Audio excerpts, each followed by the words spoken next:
I'll say it again. I don't know who you're talking about. It's official. The fucking wasteland just outright hates me. It has to. Why else would I be stuck out here alone, sick as fuck, and stuck in a rainstorm? My head was swimming, my stomach was turning. Oh yeah, I almost forgot. My body wouldn't stop tingling. It's like tiny little bugs were crawling right under my skin. According to my pit buck, I was suffering from acute radiation poisoning. No surprise, I guess, after that damn stable exploding and basking me in radiation. That would be something you'd think should be easy to fix with some rataway, but I remember giving them to Aura when we were still in the stable, and the one I found in Gator's office wasn't much help either. I had her stuff with me, but some pony stole them out of her bags before I got them back. Luckily, her energy spear was still there. It unscrewed into 3 parts, making it fit into the bags nicely. I was surprised the fiends hadn't stolen that too. Now I get to slowly walk back towards Hidden Sands, feeling like shit. Oh, and to top it off, the rain was getting worse, and it was like the wasteland was yelling at me to take a shower. Oh yeah?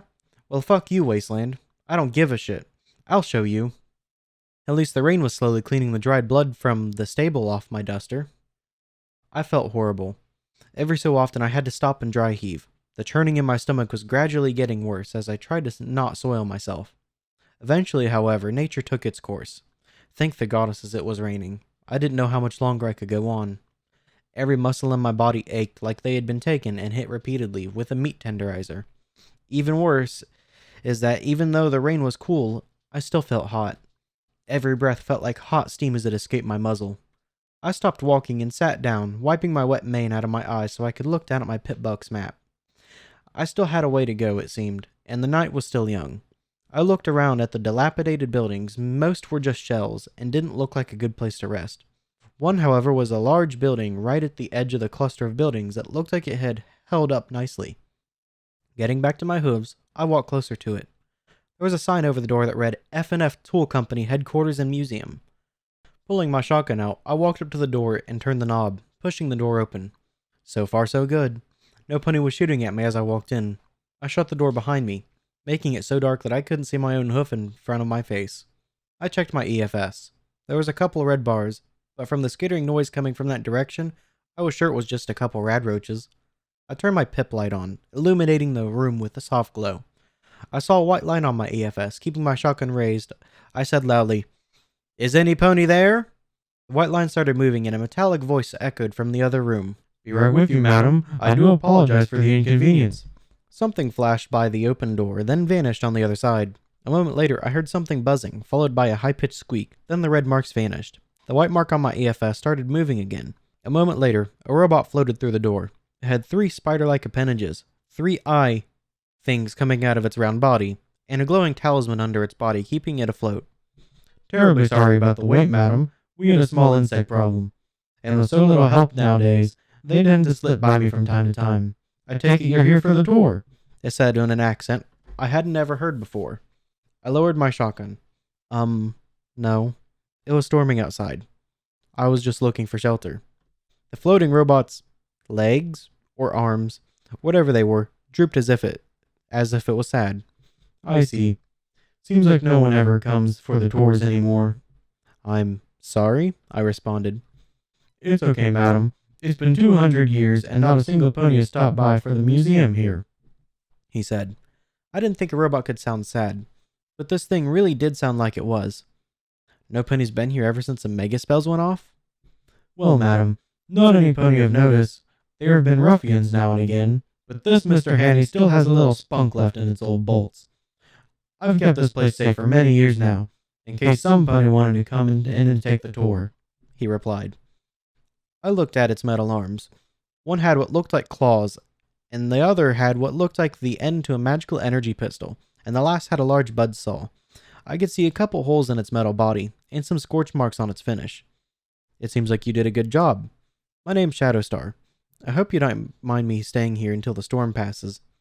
The robot looked as if its mood brightened up as it floated a little higher, saying, "Not at all, madam. That is as long as you put that shotgun away. F&F Tools doesn't allow firearms past the main entryway." I didn't see reason to worry, so I did. "Thank you, Miss Shadowstar. If you'd like, the old master's office has a cot in it that you may find rather comfortable." I gave the robot a smile and said, "I'd like that. And something to eat if you have it." I doubt I'll be able to keep anything down, but I should still try and get something in my stomach. He hovered over to one of the counters and picked up a pre-war box of cereal with the words Sugar Apple Bombs on it. He brought it over to me. This is all I have, I'm afraid. The rest of the food in the kitchen spoiled over the years, I'm afraid. I grabbed it, pulled open the box and took a bite. Then another. And another. This had to be the best thing I've ever eaten in the wasteland. Not like it was hard to do, but still, this was just awesome. It made me feel a lot better than when I first walked in. And for some reason I didn't feel like I was going to barf it back up a few minutes later. After a moment went by, I looked up at the robot, belched, and smiled. Sorry about that. It's just been a while since I've had anything this good to eat. It's no trouble, madam. It's just nice to see somebody here that isn't trying to attack me or destroy the building. Master Falafel used to love those sugar apple bombs too. He used to make sure there was always a box under the counter in the front and in his office for when he would come and visit, he said proudly. I yawned and smiled up at him. He had good taste then. That he did. You look tired. Follow me. I'll show you to the master's office, he said as he started to float off towards a staircase behind the counter. I followed close behind. The room he took me to was just down the hall on the second floor, where there was a set of double doors. The robot floated over to and pulled the handle. Bollocks. The door's locked. When's the last time you were up here? I asked, walking close to the door. Not since I last saw the masters, he answered. And when was that? I asked, figuring the answer would be some time before the war. 200 years ago, the day before the megaspells went off, he said, confirming my guess. I take it you don't have a key either, do you? I said. His center camera eye drooped. Unfortunately, no, madam. I guess we'll have to find you a new place to sleep. Nah, it's okay. I have my own key, I said, pulling out my trusty screwdriver and bobby pin and going to work. My magic might still be crap, but I could handle this. In a matter of minutes, the lock gave and clicked open. I pulled on the handle and opened the door. Ha! That is a really nifty trick now, isn't it? The robot said, bobbing up and down. Well, I'll let you get settled in. I'm going to go back down to the lobby and keep guard. Thank you. I didn't catch if you had a name, I said. He perked up, as if in a panic. My apologies, madam. My ID is 85967, but Master Falafel and Flapjack called me Watts. I nodded. Thanks again, Watts. I really appreciate the kindness. It's rare in the wasteland. Watts bobbed up and down again. You're welcome, Miss Shadowstar. Rest well. With that, he left, shutting the doors behind him. I looked around the office. It was well preserved. There was at least an inch of dust on just about everything. The walls were cracked, the paint peeling, and a musty smell lingered. Apart from that, it looked good compared to the other places I've seen so far. I walked over to the large desk, sat down, and looked at the terminal. A soft green glow was coming from under the dust. I wiped off the screen as best I could and checked it. Of course it was locked. With a loud sigh, I leaned back in the chair and closed my eyes. After a moment went by, I looked back at the terminal and tried hacking it. After 10 minutes and several tries, the terminal finally beeped as I was in. The password was Sweet Lily. I smiled at my accomplishment as the little filly in my head bounced up and down with excitement. I started to look through the files. A good amount of them were about the business. Numbers of income, overhead, employee payouts, spreadsheets, profit margins, and test projects. Toward the bottom, one caught my eye, so I clicked on it and started to read. Dear Flapjack, brother, I'm sorry to send you this message with everything else going on. I hope your time in Manhattan starts to get better. I know working with the ministry mayors can be hard. Just give it more time, and I'm sure Applejack will come around. In response to your last message about my meeting with Captain Nightstalker, I've already told you, there isn't anything you need to worry about. This new project that I'm working on has nothing to do with the meeting with him. The Ministry of Awesome just wanted to see about adding a hub to the upper floors. I know you think this project is a waste of money, but just think about how much we can make when it's completed next week. Just have faith in everything. I haven't let you down yet, brother, and you know I never will. As for your concern about the MOM, I've heard Lemon Zest. She was able to tell me that there will be some pony stopping by to talk with us. Don't worry, though. The memory of my meeting with the Night Stalker was already removed. They won't be able to find anything out from me, so you have no need to worry. I hope you're doing well, and hope everything goes well with the Ministry of Wartime Technology. Sincerely, Falafel. P.S. I look forward to your visit next week. I do hope you and Lily are doing well. Can't wait to see you both. That was a really stupid thing to do. If you wanted to hide something from the Ministry of Morale, why would you send a message like that and not get rid of it? Maybe he just wasn't a smart pony. The rest of the files on the terminal didn't look important. I skipped by them and went to the last thing on the terminal. Safe control. I looked behind me and saw a safe. Going back to the terminal, I clicked the safe control and unlocked it. The safe clicked, and I walked over and opened it. Inside was a few bags of pre-war bits, 44 caliber ammo, paper documents, 8 caps. Why the fuck are there bottle caps in a safe? And a slender box. I put the useful items into my saddlebags and then picked up the box to look over it. It wasn't very unique, only a small black box with a silver latch. Curiosity taking over, I flipped the latch and opened it. Inside were 2 memory orbs, one looking normal, giving off a light silvery gleam. The other, however, had a black glow and a light silver glow in the outer edge. Now, I know I'm not an expert on memory orbs, but I wasn't sure it was safe going into that one. Holding the box in my magic, I walked over to the cot that was set against the wall, dusting it off quickly. I laid myself down on it and looked at the box. I wanted so badly to know what was in that orb. I mean, it's safe here right now, right? I should be okay. I closed the box and sat it down on the floor next to my saddlebags. No, I don't need to do that right now, I said to myself. I reached over and dug through my own saddlebags, taking out the other recording I found in Stable 9. I popped it into my pit buck, hoping whatever was on it would distract me from the tempting memory orbs, so I hit play. Hello, Overmere of Stable 9. I'm Scootaloo, Vice President of Stable Tech and President of Red Racer. I'd like to welcome you to Stable 9.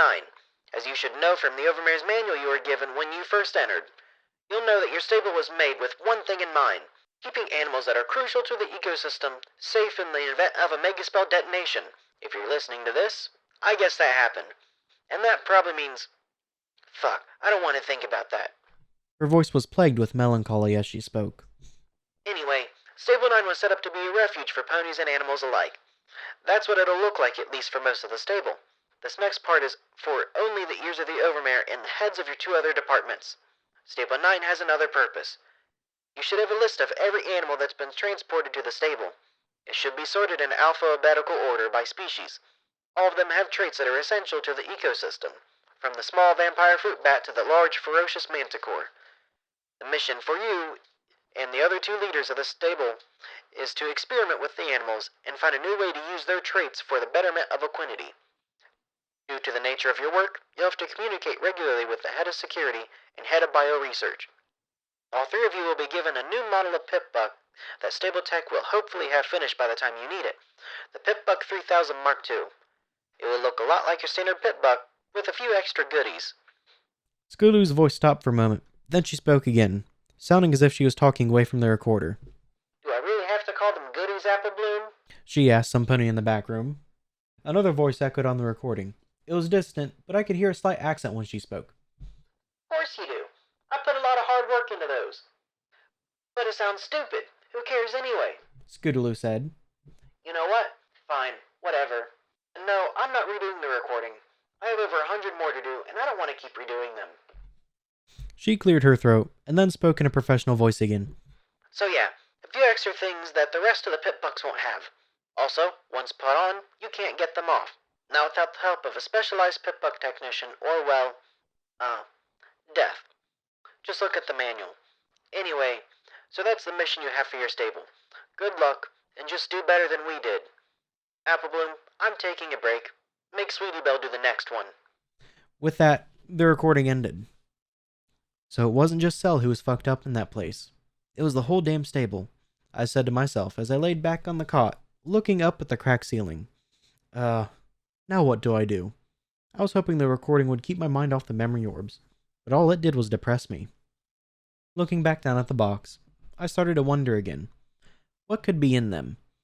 I lifted the box with my magic again and pulled the silver one out. I looked back toward the door, then back at the orb. Okay. I can't take it anymore, I said, getting up and walking over to the door to lock it, then returned to the cot. That door stayed locked for over 200 years. I'm sure it can last for a few minutes while I dive into an orb. Laying back down, I took the orb and touched it to my glowing horn. The world melted away.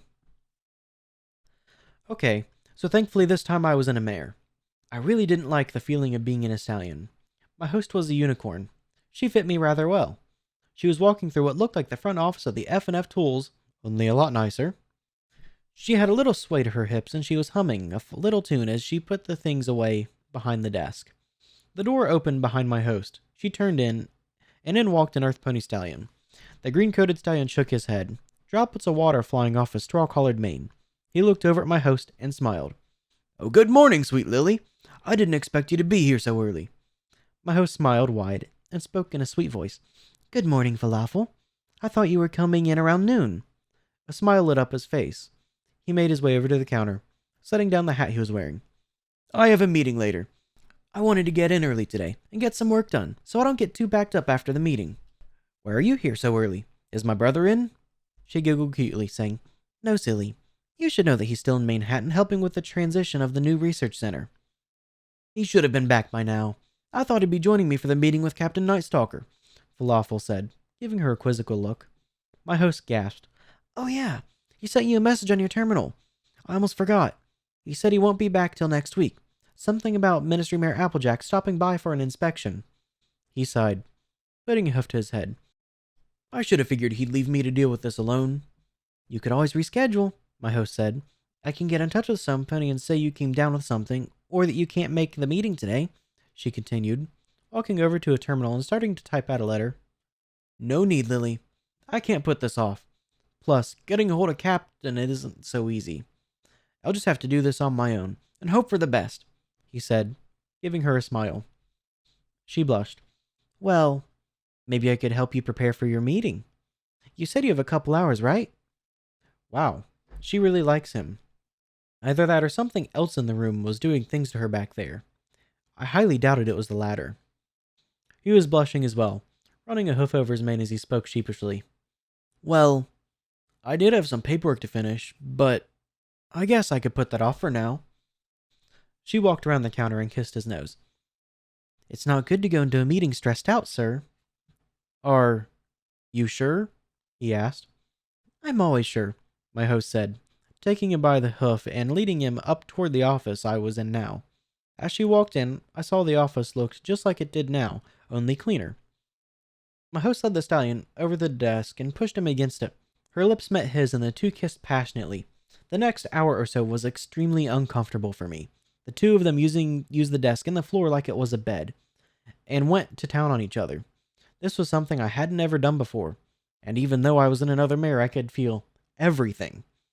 Honestly, it felt pretty good, but I also felt a little violated. It was almost like it was my own first time, even if I wasn't really the one doing any of this. Oh, I had no idea Mare could flex like that. Wow.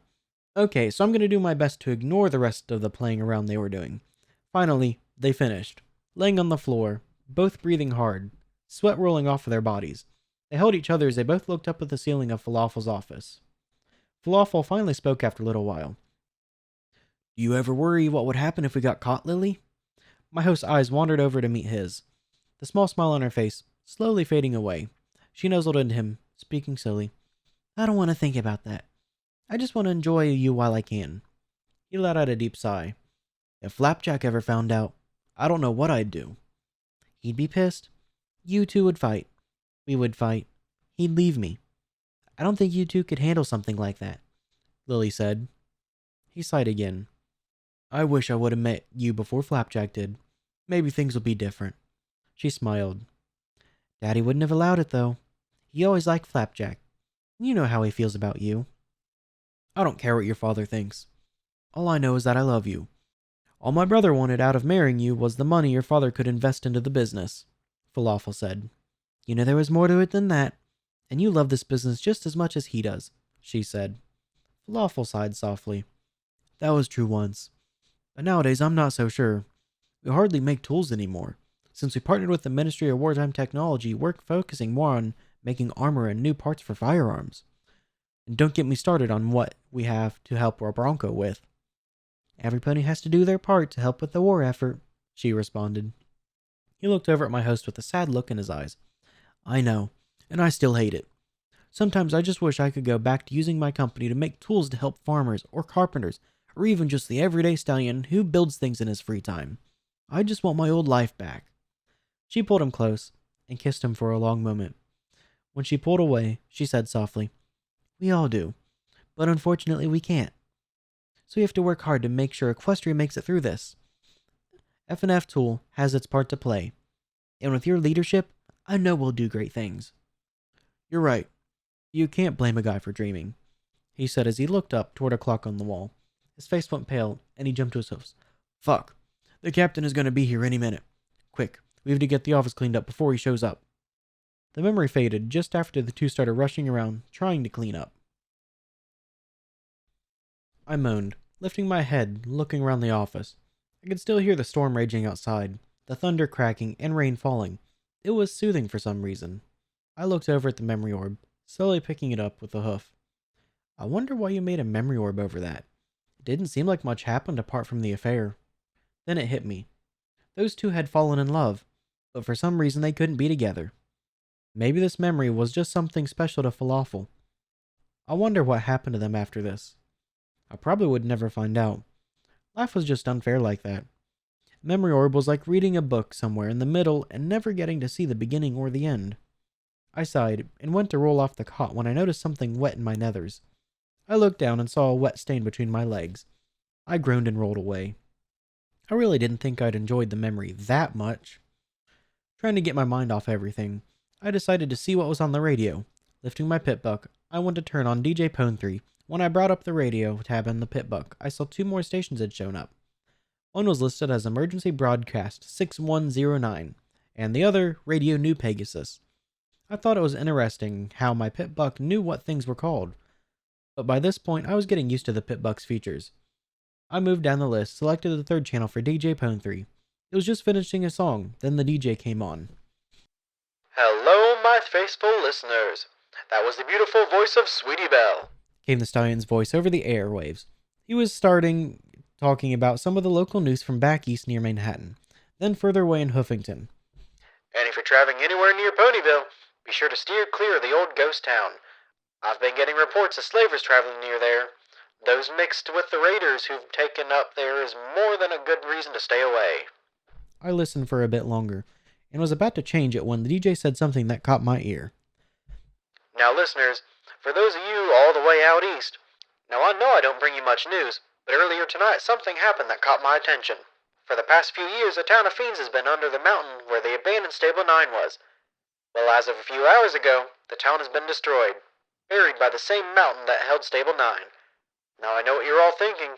DJ Pone 3, how could an entire mountain just fall into a town like that? The DJ went on after a moment's pause. Well, I don't have all the information yet, but from what I know so far, there were sightings of a strange creature flying from the mouth of the cave where the entrance of the stable was. That, however, wasn't the strangest thing. No, not at all. Right after the creature flew off from the stable, none other than the courier mare I spoke of before has been seen trying to escape the stable with a little help. Reports I have so far don't say much about what happened, but I know she was captured by the leader of the Fiends. A while later, though, she was spotted running away from the town, right before a huge explosion took out the mountain and the town. My jaw dropped again. What the hell? How does he know all that? DJ continued. Stable 9 and the Fiends that lived around that are all gone, and if you ask me, faithful listeners, I say good riddance. The Fiends in that area have been causing a lot of problems for the settlements around there. So if you're out there somewhere, little courier mare, thank you from me and the rest of the ponies around that area. Keep up the good work. Well, that's it for now. This is DJ Pone 3 bringing you the truth, no matter how bad it hurts. Next up is Sapphire Shores. I clicked off the radio and just looked at my pitbuck in astonishment. It hadn't been that long since I left that damn town buried under fire and rock. How did a pony all the way back in Manhattan find out so much already? And why didn't he mention my friends? If it wasn't for them, I wouldn't have even made it out alive. I mean, yeah, I was the one who blew up the stable, but Aura helped. Kind of. So what if I was the one who'd blown up the goddess's forsaken place and took out the fiends who were left in the town? I didn't do it to help any pony. I did it only to kill monsters living in the stable so they couldn't get out. I fell onto my back on the cot and groaned, covering my eyes with my hoofs. Why? I just don't understand. Why? Uncovering my eyes, I looked up at the ceiling, did my best to forget about the DJ and his talk about me saving ponies, even if I didn't. Taking down the raiders back in Cartwheel was mostly luck, and really the same thing with Stable 9. Right now, I just needed to get back to the Rangers and check on my friends. That was the first priority. Second was treating my irradiation sickness. Even with the storm still raging outside, I started to wonder if I should just leave and try and get back to the hidden sands. I couldn't seem to rest. My mind was wandering, and I had no idea what else to do. I didn't want to go back out to the storm either. I thought maybe I should at least still try and get some sleep. Maybe I'd feel better. Maybe if I could get some sleep, my body wouldn't feel so horrible. That blast from Stable 9 was still making my body feel off. I closed my eyes to go to sleep, when out of nowhere, a loud boom came from downstairs. My eyes snapped open, and I jumped to my hooves, grabbing my shotgun from beside the cot. Quietly, I made my way over to the door and pressed an ear to it. Right as my ear touched the door, I heard Watts on the other side of it. Miss Shadowstar, are you okay in there? He asked, from the other side of the door. Yeah, I'm fine. What was that sound? I whispered, keeping my voice down just in case. Oh, it seems some bunnies broke through the front door. Stay in there and I'll take care of them, Watts said. Wait, no, don't go down there, Watts, I tried to say, but I heard him floating away. Damn, he's gonna get himself killed or destroyed or whatever it is for a robot. I loaded my shotgun and listened at the door again, waiting to hear what would happen if whoever they were attacked Watts. I'd be down there in seconds. Good evening and welcome to F&F Tools. I'm sorry, but we are closed for the evening, I could hear Watts say from downstairs. A deep voice echoed up. Shut it, robot.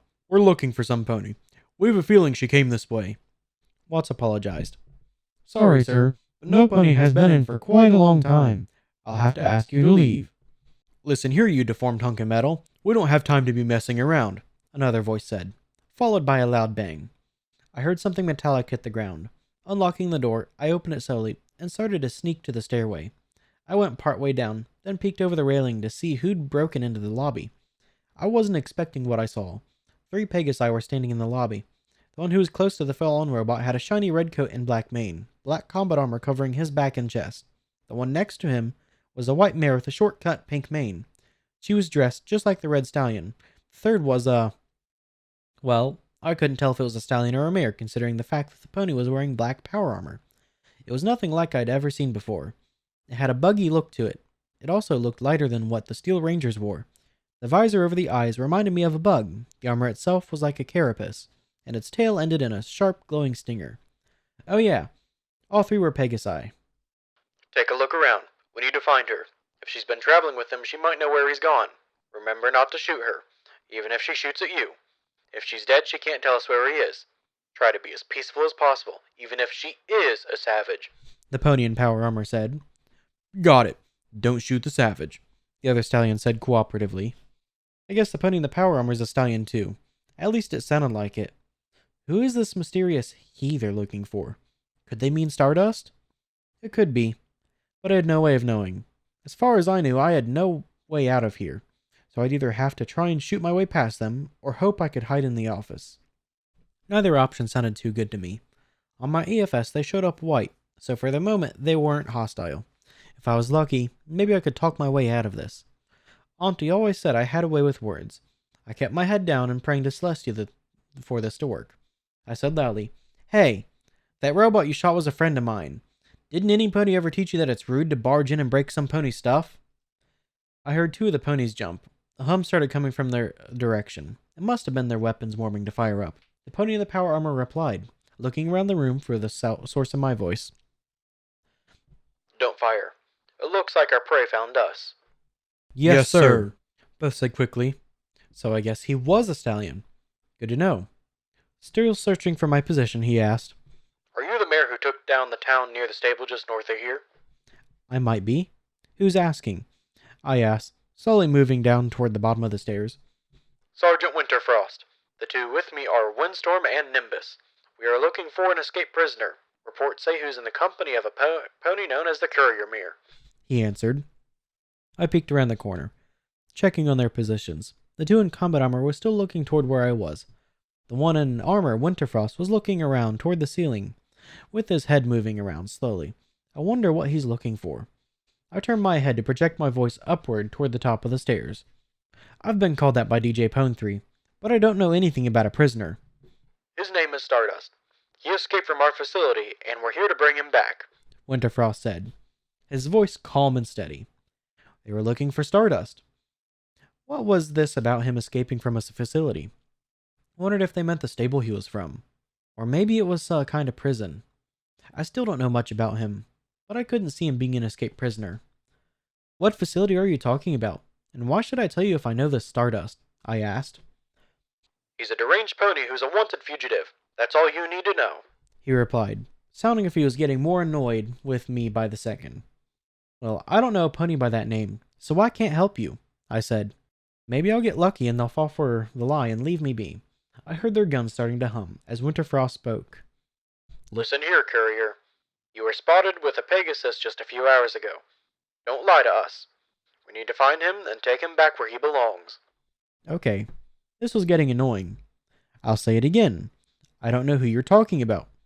Whose authority do you have to just come and take some pony away? Anyway.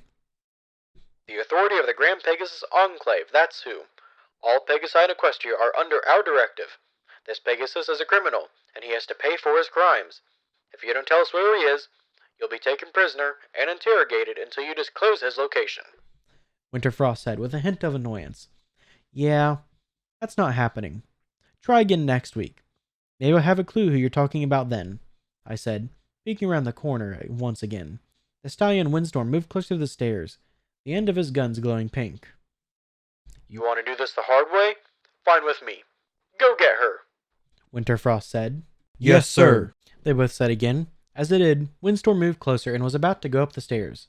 I chose then to whip around the corner at the bottom of the stairway, pointing my shotgun at his head. He had a momentary look of surprise as I pulled the trigger. To my surprise, he twisted around quickly as the shot went off, the buckshot only grazing the side of his cheek and helmet. As he turned, Nimbus bit down on the bit that was attached to both of her guns. It fired 2 jets of pink light towards me. I managed to dodge one, but the second beam hit my side, burning right through my duster and singeing my side. I screamed in pain as I fell back into the stairway. Wincing, I started to go back up the stairs. Windstorm and Nimbus ran toward me, but I fired off 2 rounds, making them take cover around the corner. My side was burning in pain as I made it to the top and ducked around the corner as 2 more beams of light hit the wall. I fired again, back down the stairs, but didn't look to see if I'd hit anything. Madam, head to the roof. There's a way out up there, came the voice of Watts from downstairs. I guess he was still kicking. I looked back down the hall toward the office and noticed another door that was open to another stairway. I ran for it, and just got around the doorway when more bursts of light flew past me, blasting the door to the office. It exploded into bits of wood and light. I chanced to look back down the hall again and saw Winterfrost slowly walking toward me, his 2 minions close behind. I looked back toward the office and saw my saddlebags. I had to get out of here, but I still needed those. The whole reason for doing this mission was sitting in my saddlebags. There's no way out of here, courier. It will be best if you just surrender now, before you get hurt, Winterfrost said. No way. I'd rather die than go anywhere with you, I yelled back at him, frantically looking around for anything that could help me get out of this. Then I saw it. There was a box next to the stairs that led up to the roof with the words Danger, Explosives stamped on it. Now that looked fun. I do like a good bang. Using my weak magic, I put out a couple metal apples with dark red band around them. As I pulled one of them out, a nail sticking out of the box caught the stem and pulled it out. The handle on the side popped up and off, followed by a slight clicking sound. Oh shit, I said as I threw the metal apple down the hallway. Fuck! Get down! Yelled Winterfrost, followed by a loud explosion. Flames flew down the hallway, followed by a loud rumble. When it passed, I chanced another look down the hall. The ceiling had fallen down, blocking the path. Blood was pooling from under one of the large pieces of concrete. I wasn't sure what happened, but I could still see 2 red bars in my AFS. Looks like I got one of them, but 2 were still left alive. At the moment, no pony was shooting at me through the gaps in the concrete, so I turned and grabbed my saddlebags and shot back down toward the stairs that led up to the roof. I made sure to put the rest of the explosives crate contents into my saddlebags as I passed by it. As I made my way up towards the roof, I saw more red bars and said, "How many of those motherfuckers are there?" I pushed the door open, keeping to the shadows coming off the ventilation shafts on the roof. I stuck toward the side of the building. Looking up, I saw 6 more Pegasi flying around in the rain. Thankfully, none of them noticed me coming out of the doorway. There was a loud bang from the street, followed by the voice of Winterfrost. She's escaped. Check the roof. The bitch killed Windstorm. I want her taken alive. Hurt her as much as you want, but keep her alive. She's mine. His voice echoed up. All 6 ponies fell toward the roof, magical energy weapons glowing as they started to search for me. I was like a sitting duck up here. There wasn't any possible way to leave without getting seen. I had a couple more of those grenades, but I wasn't sure how well they'd work in the wide open space. I wanted to scream with frustration as I looked for a way out of the situation. My magic was still weak, so teleporting was out of the question. I still felt sick from the massive amount of radiation I took from the exploding stable, so I wasn't sure how fast I could run either. One of the Pegasi came around the corner where I was hiding. He started to yell a warning, but my shotgun came up first and blasted him in the face. He fell back, blood flying in the air. Shots started to ring out as the other Pegasi turned my direction. Two flew up into the air, firing down at me. I jumped out of the way, but I was still stuck up here with nowhere to go. I fired at another Pegasus that came running toward me. He dodged my shot and ducked behind a chunk of concrete that was sticking up out of the roof. I ran back to the door that led into the building and used it as my own cover, hoping that it would keep the flying enemies from firing down at me. Now I was really trapped. The hall was blocked, and ponies were blocking the roof. I heard a humming sound from behind me. I turned around quickly and saw Watts floating there. Watts, you're okay. How did you get over here? The hall was blocked by rubble. They only shot me with an energy rifle. Did a number of my internal circuits. Nothing I can't handle. It just took a bit to get myself up and going again. As to how I got up here, there's another way up here from below, through the factory, he replied. I looked back at the open door, then back at the robot. Is there a way out through there? He pointed his claw arm toward another door across the hall. Yes, ma'am. That way leads down to the factory. There's a back door on the other end. Why didn't tell me to go that way instead of toward the roof? I said, irritated, watching the door to the roof. The factory isn't really a safe way to go. I didn't know they would have friends up on the roof, he warned. Pegasus landed at the threshold of the door, ready to fire his energy rifles. I brought up my shotgun, ready to fire, but Watts floated past me, firing bolts of energy of his own. The Pegasus wasn't fast enough to avoid the shot. Two of the bolts hit, and the pony started to glow. In an instant, his body turned to ash. Two more ponies landed by the door, firing toward us. Using my magic, I slammed the door shut. I don't care how dangerous the factory is. It can't be much worse than up there, I said, going back into the hall. Miss Shadowstar, the factory is full of radiation. It was repurposed a few years before the war ended to make bombs. After all the years, some of the bombs left over started to leak, Watts said, sounding genuinely concerned. I can tell that you've been exposed to a lot of radiation recently. I'm not sure you can handle more exposure. Pardon my brashness, considering the situation, but you're positively glowing. Great. Now I'm being compared to a glow stick. I looked back toward the door to the roof. It was starting to glow red as shots of energy hit it from the other side. I'll risk it, I said, making my way toward the door. I was starting to regret coming to this place. I just made it through the door, shutting it when the door to the roof blew open. Looking around frantically, I saw a large filing cabinet laying on its side. Using my magic, I tried lifting it. It lifted a little, but it didn't have enough power yet to make it flip over. Reading my mind, Watts floated over and pushed on the filing cabinet. Slowly it floated in front of the door. I let it fall to the ground with a bang against the door. Okay. Which way do we go to get out of here? I asked Watts, looking around the factory floor. I could see tall windows over most of the walls, letting in dim light from the lighting, still flashing outside. Conveyors ran up and down the large open room, with places for ponies to either run the machines or inspect the work as it made its way down the line. I could see a few skeletons along the small walkways, and cracked metal shells leaking rainbow fluid. As I stood looking over the factory, I noticed my pit buck was slowly clicking. If you hurry down the main walkway, Miss Shadowstar, you'll find a rear exit. I'm sure you'll be able to get out right through there, he said, starting to head towards the stairs. If you say so, I said, following the robot. We made our way down the factory floor, just past another door, that I figured led back into the front office. Walking down the aisle, I did my best not to step on the twisted skeletons. My pit butt clicked faster and faster as I got closer to the middle of the factory. Something in my gut was starting to wiggle, and my vision started going red around the edges. My pit butt kept sending flashes across my vision saying I was experiencing severe radiation sickness. Miss Shadowstar, are you feeling okay? Watts asked as we grew closer to the double doors leading to freedom. No, I'm not. But I can keep going. We're almost there, I said weakly. I took a couple more steps toward him when a few red bars showed up on my EFS. Watts, we need to hide, I said, quickly ducking under one of the conveyor belts just in time. The doors blasted open, followed by 4 Pegasi. Leading them is Winterfrost. Watts let his body fall to the ground, looking like just a broken robot. This is the only way she could have come.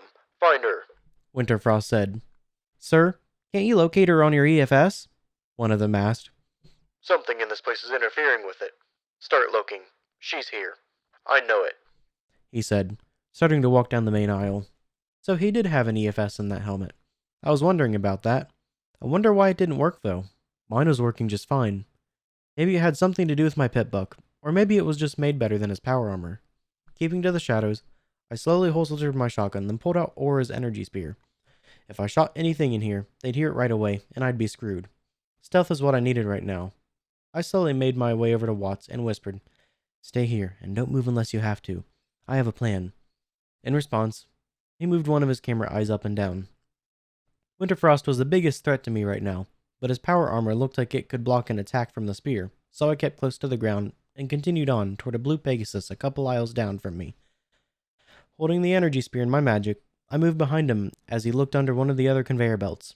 I hit the switch near the bottom of the spear, and it lit up like a light. He must have noticed the glow, because as I came up, he turned to look. When he saw me, he started to yell out in alarm. I stepped forward, sending the tip of the energy spear through his left eye. His body convulsed violently, his cry coming out as a hissing moan before his body fell to the ground, sliding off the end of the spear. I flicked off the blood and ducked under another conveyor belt, checking to see if any pony noticed. All I saw was the face of the dead Pegasus, his eye smoking where I stabbed him. Moving quickly, I got behind another one, and using the spear, I thrust it through the back of his head. He gave off a small scream before he died. I dropped back down to the ground as Winterfrost and the other Pegasus turned. I started to creep away from the body. What the fuck was that? Winterfrost asked, making his way toward me and the pony I just killed. Where did Quicksilver and Monsoon go?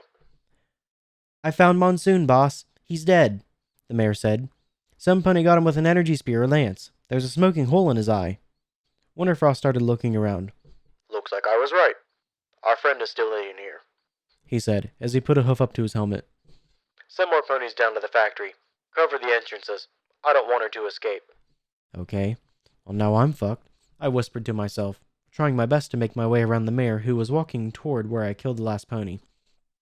Boss, looks like she got Quicksilver too, she said, moving closer to the body and putting her back toward me. That bitch. He was a good soldier. She'll pay for this, Winterfrost said as 3 more Pegasi made their way into the factory. I couldn't stay here too much longer. My rad meter was deep into the yellow, inching closer to the red. My stomach was doing loops, and I wasn't sure how long I could handle my magic. I moved closer to Watts and whispered, "Just stay down. I'm going to see if I can sneak past them." He shook one of his eyes, but I just ignored it and moved past him. The robot started to move, so I gave him a long look until he stopped. There's no way out of here, kid. I have plenty of sentries around the perimeter. If you come out, I'll go easy on you, even though you killed my soldiers, Winterfrost said, slowly walking down each aisle. Moving in the other direction, I said, "I thought you would have given up that tactic by now. If you want to catch me, you're going to have to do it the hard way." He turned toward the direction my voice came from, the beam rifles on his sides going, So you're still in here. How long do you think you can hide from us? "Not much longer, but I plan on getting out of here before I have to worry about it," I said, making sure to keep moving, staying low. I will admit, you do have determination for such a small pony. If you'd have grown up in the Enclave, you would have made a good soldier, even for a unicorn, Winterfrost said. "I'm flattered, but I think the lack of wings would have been a problem," I said, getting closer to the mare who was still moving slowly down another aisle. You should be. It's not often I compliment a dirt pony like yourself. As he spoke, I jumped up and went to stab the mare. As I went for her, Winterfrost yelled, Tuck and roll, Feather Duster. The mare reacted quickly, ducking under my thrust, then rolling around and batting the spear away. She threw her other hoof up, cracking me under the chin, throwing me back. Dazed, I rolled away from her next kick, doing my best to grab a hold of the spear again. Jumping to my hooves, I activated Sats and aimed 3 hits towards her head. As time slowed, I struck, but due to the radiation sickness, my aim was off. The first 2 missed as she threw her head to the side. My last strike nixed her cheek and clipped her ear. Blood landed on the floor as she yelled from the deep cut. Flipping the spear around, I attacked again, but she wasn't having it. She flipped around and bucked me in the chest, throwing me back. I heard and felt a snap in my chest. Pain racked my body, and I screamed as I fell onto a skeleton. She walked over toward me, aiming her rifle at me. "Don't move." Winterfrost walked up next to her, chuckling a little as he spoke. Time's up, courier. Are you ready to tell me what I want to know? I smiled up at him, doing my best to ignore the pain in my chest. It felt like I broke a couple ribs, or at least cracked them. It's hard to breathe, that's for sure. Nah, I'm good. You're finished, courier. You're sick and out of options. Now tell me where I can find Stardust. Winterfrost said angrily. I tasted blood on my mouth from the kick to my jaw and spit right in his face. I smiled again and gasped out, "The answer's still no. So why don't you just kill me and get it over with?" You won't hurt her again, you ruffian. Watts yelled from across the room, firing his built-in energy pistol towards the two. Winterfrost just let the beam hit his armor. When it bounced off, he turned and fired his own weapon at the robot. The beams hit Watts. 2 of his eyes exploded, and his floating talisman went out as he fell to the ground, sparks flying everywhere. He turned back toward me, moving an armored hoof up to wipe the blood off his visor. That's a lot better. Looks like that damn robot was the center of the interference in here. Now that that's out of the way, let's get back to our conversation. Tears rolled down my face as I looked over at the destroyed robot. I know he was just a machine, but he helped me. It was my fault this happened to him. I looked back at Winterfrost, glaring at him as I spoke. Fuck you and your damned enclave. A sigh came from his muzzle. I can see you're determined to the end. Fine, have it your way. You're no more use to me. I'll have to find another way to find him. His beam guns started to glow again as he pointed them toward me. I was going to die. There's no way around it. But I wasn't going to go down without one last fight.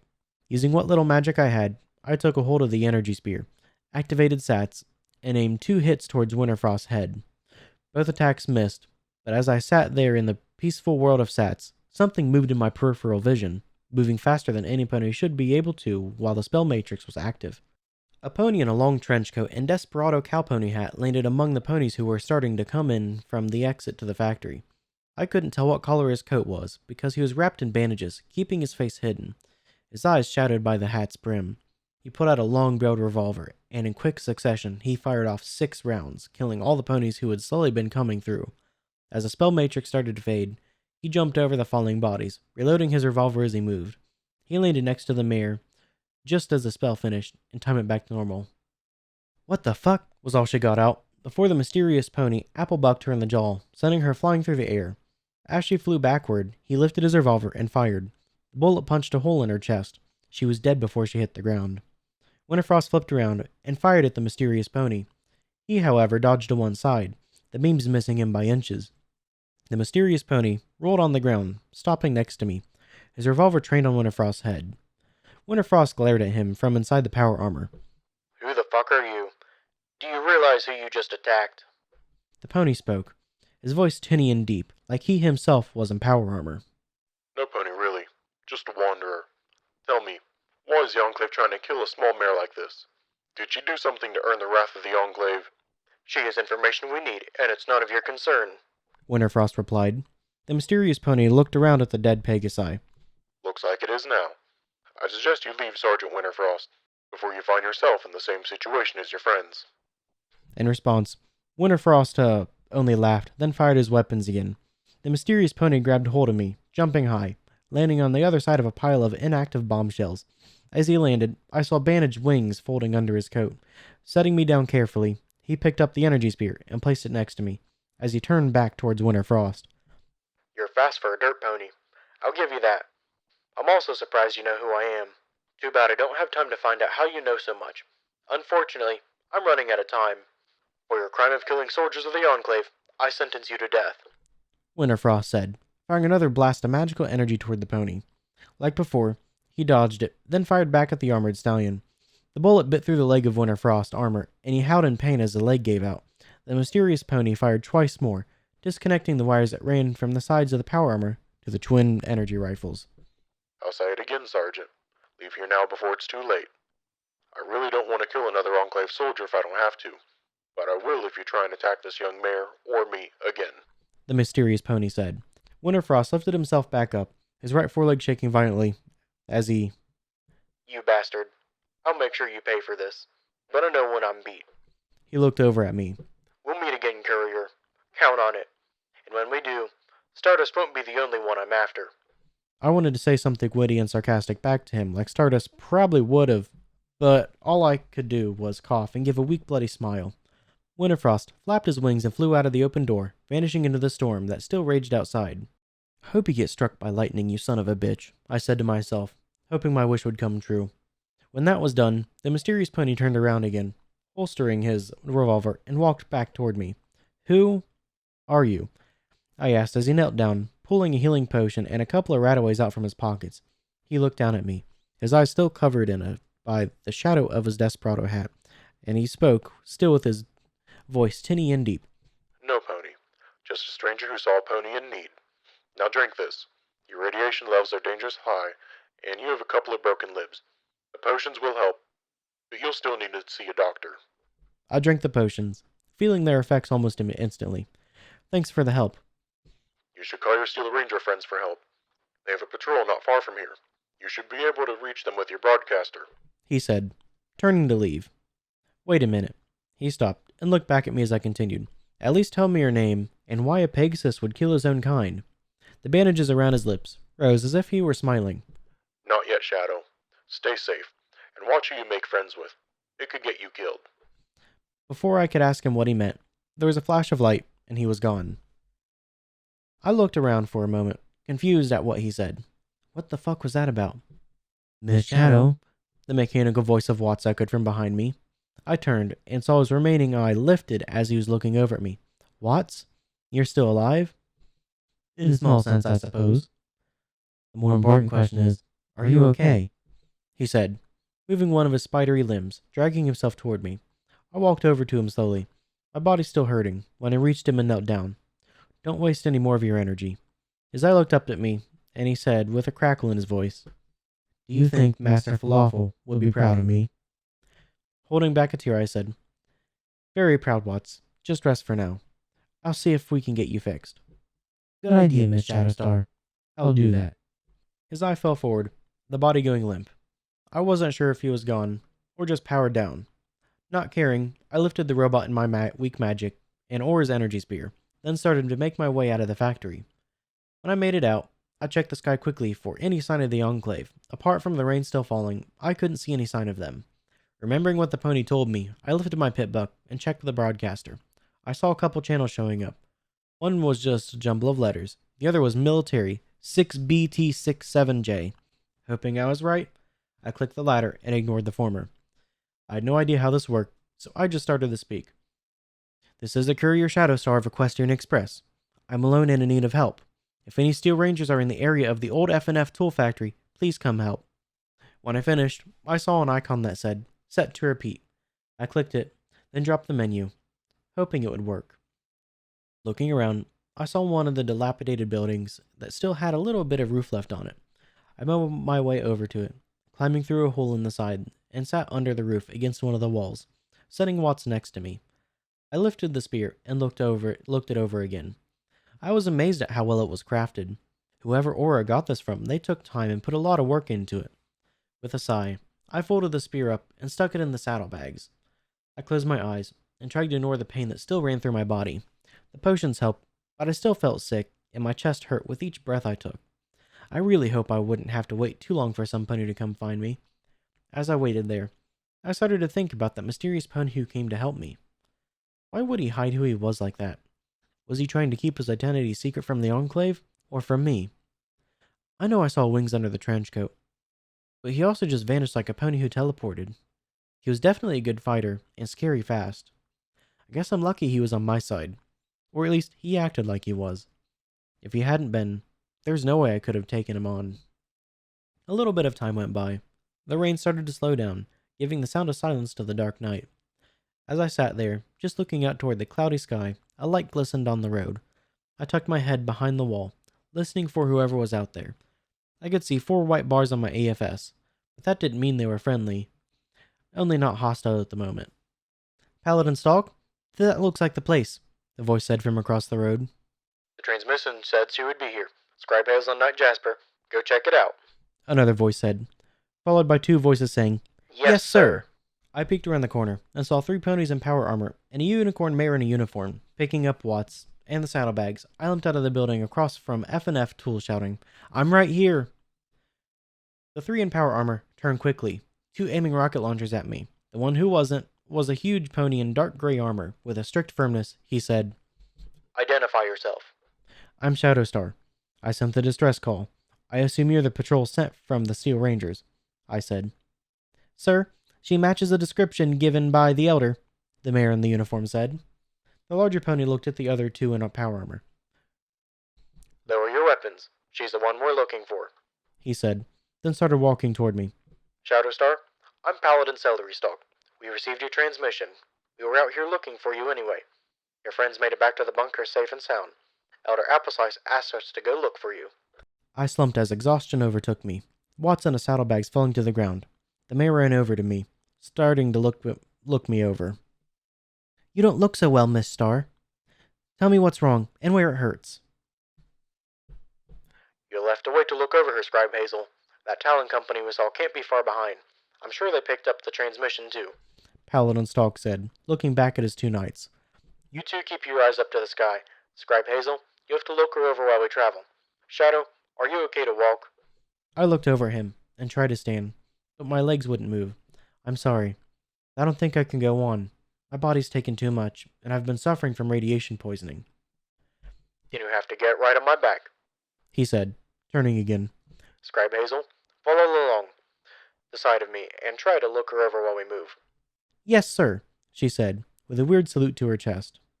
Wait, right on your what now? I said. But the large pony lifted me with his hoof and placed me on his back, one of the knights grabbing my saddlebags as they all formed up. I looked over toward Watts. Wait, we can't leave him behind. Paladin Stalk looked over at the broken robot. You mean the hunk of metal? We don't have time to be carrying around broken junk. I wiggled and tried to slide off the large pony. He helped me back in the factory, and I'm not leaving him behind. Can't you at least bring him with and try and fix him? Scribe Hazel looked over at the robot quickly. The robot is a Gen 3 Mr. Handy. Its memory and most of its internal parts are still intact. We don't have time to discuss this. Night Coconut Cream, grab the robot and let's get going, Paladin Celery Stalk said. I stopped my wiggling and looked back at him. Thank you, Paladin. No thanks are needed. It's simple. If I fight you on this, it will take longer to get out of here, he said, then exclaimed, Hurry it up. Let's move out. With that, the other three formed up on him. Then we were off, the armored ponies running down the road toward the dark hills. As they ran, Scribe Hazel started casting a spell over me, mumbling under her breath. My body started to tingle as she worked whatever magic she was using. She stopped her mumbling, then looked up at me. That can't be right. What's wrong? Did I take more radiation than I thought? I asked. It's true that you took a lot of radiation. You also took some Radaway. That I know for sure, and it helped. You also have 3 cracked ribs, and a couple torn muscles and other minor injuries that will need to be looked at by the doctor. That's not what worries me, she said, still giving me a strange look. Then what's wrong? I asked again. Something inside you. It feels... Before she could finish what she was saying, a loud scream filled the air. The knight carrying the saddlebags yelled, Griffins, Paladin. At least 2 wings. I looked up and saw 6 griffins diving at us from the sky, 3 of them coming from the north, the others from the northeast. Paladin Stalk cursed under his breath. Shadow, hang on to me tight. I did as he said, wrapping my hooves around his metal neck. He flipped around, skidding to a halt, 2 massive guns folding out from the side of his power armor. With a loud bang, he fired at the descending griffins. The wing he fired at all banked sharply to one side. The other wing dove for the knights, one pulling out a long, musty-looking tube. Missile! Scribe Hazel yelled. The large stallion I was on whipped around and fired his massive guns. The griffin exploded into red mist and chunks of meat. The metal tube he was holding fell toward the ground. The others opened fire with oddly shaped rifles. I felt magic envelop me, pulling me away from Paladin Stalk. I looked over to see Scribe Hazel using her magic to levitate me toward her. We were behind a rock, keeping us safe from a small battle going on. I looked over and asked, What's going on? They look like red talons. They have a contract to get a hold of you from what we know. They must have heard your transmission. They sent 2 wings to retrieve you, she said, ducking her head as an explosion went off on the other side of the boulder. Why though? Or stole their contract so she could fulfill the bounty. When she heard my side of the story, I thought she would have told them after I left. We aren't sure why yet. Normally we use the talons for bounties or receiving high-end tech that we can't get ourselves. They usually keep quiet about their clients, unless they're informing the pony with the bounty of the situation. I think your friend might have forgot to tell them your side of the story, she said. Well, let's shoot now and ask questions later, I responded. I'm gonna stop you right there. You're sick and injured. There's no way I'm gonna let you fight. Just stay here and wait until we get control of the situation, Hazel said, putting a hoof on my shoulder. So you expect me to sit back and hide while you protect me? I asked. I can still fight. If you guys didn't show up, I probably would have had to fight just to get back to the bunker. You probably feel like you can fight, but you'll just end up making your injuries worse, or you die. Just stay here, let us do our job. You need to stay safe, she said sternly. If you want to fight, just kill her. All she is using an obstacle between you and your true power, a malicious but familiar voice said in my head. I'm not gonna kill her. She's an ally, not an obstacle. What do you mean by true power anyway? And who the fuck are you? I asked the voice in my head. That's a stupid question. It's simple, really. I'm you. The real you. Your true potential, the voice said again. Me? How can you be me? I'm me, not you, I responded. You're just the overly tired crazy bitch in my head, a delusion created by my subconscious from what I've seen in the wasteland. The voice snickered. Believe what you will. My power, or should I say your true power, can turn all those griffins and rangers into dust. Are you okay, Shadow? Hazel asked, sounding worried. Yeah, I'm fine. I'm sorry about that. I think the radiation scrambled my brain a little, I said, thumping the side of my head with a hoof. Like I said, you should stay here. You're in no shape to fight, she said. All right, I'll stay here. I have my guns in case anything happens, I responded. All right, just remember, bullets can ricochet, so if you hear a shot near you, check your surroundings before you run, she said as she walked away. I could hear bullets flying in every direction, explosions from missiles and grenades rattling the air. What was that voice in my head? Could I really be an evil monster? Is that why I don't remember anything from when I was younger? Sweet Celestia, I can't even figure myself out anymore. You should have listened to me. I would have helped you, the voice came again. Just go away. I'll never listen to you. You're a figment of my imagination. You aren't real, I said. Fine then. I'll just bide my time until the day you let your guard down. I'll take over myself, without you having to let me in. When that day comes, I'll show you what it's like to be locked in your own mind like a caged animal. And I'll make you watch from that cage as I slowly kill every pony you love. See you soon, Morningstar. The voice threatened angrily. A chill ran down my spine at the thought of whatever that voice was, taking me over and trapping me away. I can't let that happen. I just have to make sure to keep my guard up, if I could. Quite a show, isn't it? Griffins and ponies fighting to the death, a voice said beside me. I quickly turned around and pulled out my pistol, only to have it knocked away by the very large griffin standing before me. Before I knew it, I was on the ground, the griffin standing on top of me with an energy spear, similar to Aura's, at the ready. Get off! I yelled. Do you really think it's that easy? Just say get off and I'll let you go, he replied arrogantly.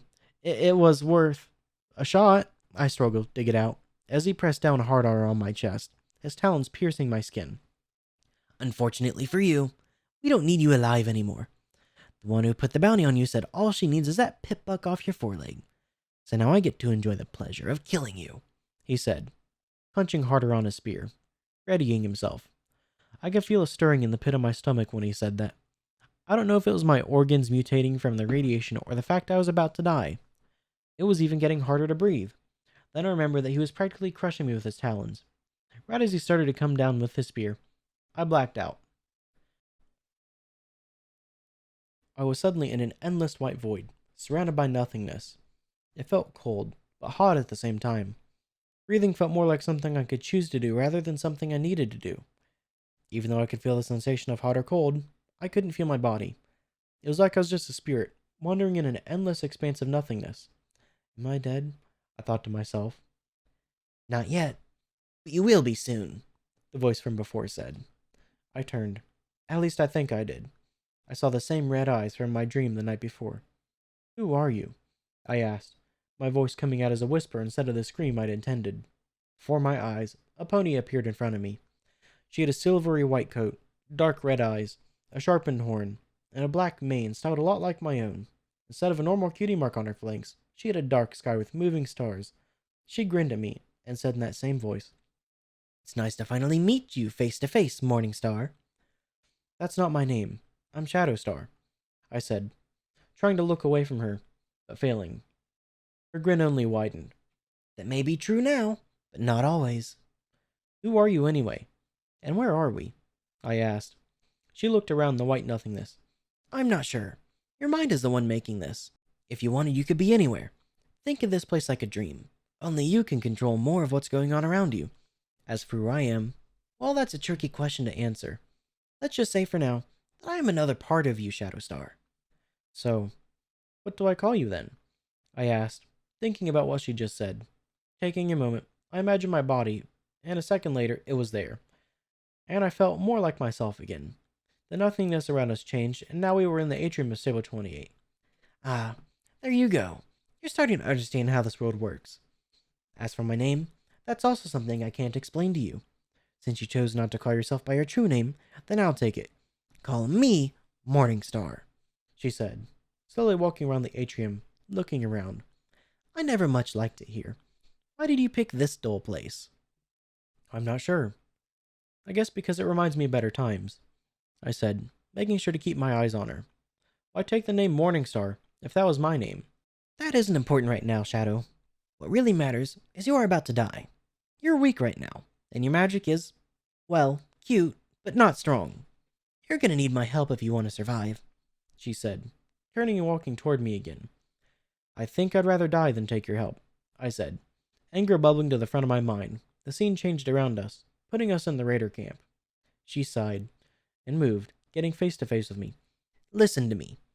Forget what I said before. I've been trapped in your head for a long time, and only recently have been able to break free and experience more than just a dark cage. I was angry. I still am. But right now, my own survival rests on you. You can't tell me you want to die just to keep me from taking over your mind. I don't even know who you are or what you want. For all I know, you're just some crazy part of me, my mind breaking from lack of sleep or overexposure to radiation, I said. If it makes you feel better, then I'll just give you a bit of my power. I'm not strong enough yet to do much more than that anyway. Take my deal, and I'll help you survive, and leave your mind intact, she said, her eyes inches from mine. I could see a slight glow in them, like embers from a dying flame lived behind them. She was right. I didn't want to die. I had so much I had to find out and make up for. I also had promises to keep, and I couldn't let my fear of this creature keep me from doing that. With a sigh of my own, I said, Fine, but only for a moment. And don't kill any pony from the Rangers, or next time I will let myself die, taking you with me. A smile came to her lips, and she said sweetly, Deal. Oh, and I should warn you, this might hurt. A lot. The world I was in vanished, and I was back, watching as the griffin thrusted his spear down toward me. Without thinking, my body moved, and the spear buried itself into my already damaged shoulder, only hitting the meat. The pain, however, was only a small thing compared to the screaming pain in my head and horn. I screamed as the pain in my head intensified, as if magic was building up behind my hoard and the back of my mind. The griffin on top of me smiled as I screamed. Then his face went from glee to confusion as he looked down at my wound. Following his gaze, I saw that I was no longer bleeding. Instead, a bright white light was blaring out from it. The light moved and surrounded my body. Then it blasted outward, blasting the griffin off of me. What the fuck? What was that? He said, holding his spear up, ready to attack me again. I felt a presence in the back of my mind come forward and take me over. I felt my hoof rise, and I pointed at the griffin. Only it wasn't my hoof. At least it didn't look like it was. It was white, not black. And then I spoke. Only it wasn't me doing the talking. If you put down your spear, I might let you live as a cripple out of mercy. Why should I? You're nothing but a shit-faced shrimp waiting to die, he said as he jumped toward me. In a flash of red light, I teleported behind him. I'll say it again. Put down the spear. This is my last warning. Fuck you, bitch, he said, twisting around, bringing his long spear around in an arc. The spear stopped an inch away from my eye, the blade being held in my magical field. He pulled on it, but it wouldn't budge. His eye grew big as he asked, What the fuck are you? I'm your worst nightmare came to life, I said, pulling the spear out of his talons, turning it around in my magic, and slicing through the air. It connected with his chest. He was jumping back, but the spear was able to leave a deep gash. I slashed again, jumping forward, slicing into the muscle near the base of his wings. He screamed and fell, one of his wings falling useless next to him. Blood was pooling under him from the deep cuts. I flipped the spear back around, then stabbed it through his gut, pinning him to the ground. He yelled again, in pain, as I used my magic to slowly twist the blade around inside him. At least, it felt like me doing it, but I wasn't controlling the actions themselves. Whatever Morningstar had done to me, she had some sort of control over my magic and movements, even my speech. There was an ear-splitting scream from overhead as 2 griffins came diving from the cliffs, one yelling, "Father, no!" "Stay back, Sin," the griffin on the ground yelled. The smaller female griffin slowed her dive, but the other, a large male, like the one who attacked me, kept going. "Insolent worm," I heard myself say. A surge of magic blasted out of my horn, enveloping the descending griffin. A scream filled the air as the light of whatever spell I just used surrounded the griffin. A moment later, a blackened husk fell to the ground, landing dead at my hooves. I looked up at the other flying griffin. "Stay out of this unless you want to be next." The one on the ground let out a choked sob. "My son." "I'll kill you for that. I swear." I looked back to him and grinned. "No, you won't. What you will do is tell the others to leave. Then you'll die. And if you don't before you die from your injuries, then I'll get the other flyer up there to do it." "You bitch!" screamed the female griffin, diving toward us. Another spell flew from my horn, only this time instead of killing this one, it froze her in place. I looked deep into the eyes of the dying griffin on the ground. "Last chance, little kitty bird. Do it, or the other one dies too." Tears fell from his eyes as he cursed, then finally spoke. "Fine. Fall back." That wasn't so hard now, was it? He just looked at me and closed his eyes. "I did what you told me to do. Now let my daughter go, and kill me, like you said you would do." A grin pulled at my lips, as I looked at the griffin, still being held in the air by the spell. "No, I think I'll kill her too." "No!" I yelled inside my own head. I could feel the spell ready to release, and I was doing all I could to stop it. "Don't interfere. You wanted to live. This is what has to be done," the voice of Morningstar exclaimed. "I won't let you do this. We're safe now," I said. "The deal is over. Now go back and give me control." "Never!" she yelled, using my own lips to speak still. The griffin looked up at me, like I was crazy, and at the moment, I kinda was. "I won't let you kill another. There is a better way," I said, using all my strength to take control of my magic. I could feel her holding on to 3 spells, one holding the spear and the griffin, another holding the griffin in place, the last holding the spell that she used before to kill the other griffin. With all my will, I took over the one holding the spear in place. I pulled it from the griffin's gut, turned it around, and stabbed myself. The monster that called herself Morningstar and I both screamed in pain and rage. She lost control of my body, and I took over, turning my head as the spell went off. It shot high into the sky, blasting a hole in the clouds. My body fell to the ground, and I could feel pain everywhere. I lifted one hoof, and saw it was black again. The presence of Morningstar was no longer there. I sighed, then looked over at the griffin on the ground. Using a hoof, I lifted a healing potion out of my saddlebags, then tossed it over to him. It landed next to his head. The other griffin landed next to him, and took it, lifting it to his beak. He looked over to me, ignoring his daughter, and said weakly, "Why?" "Whatever that was that attacked you and killed your son there wasn't me. Seeing though how you were trying to kill me yourself, I figure we're even. Drink the potion or don't. I don't care anymore," I said, my voice only a whisper. I was so damn tired. All I wanted to do was sleep. He drank the potion and said, "No, what I mean was, why save me?" "Because it's the right thing to do. Just don't try and kill me, please," I said as my vision started to fade.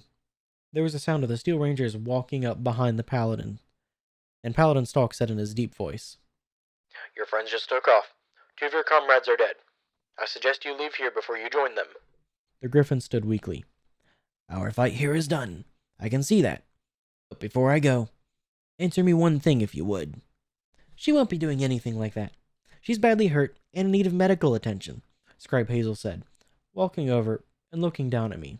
Ignoring her, I said, "Only if you tell me something." "Agreed," he replied. "What do you want to know?"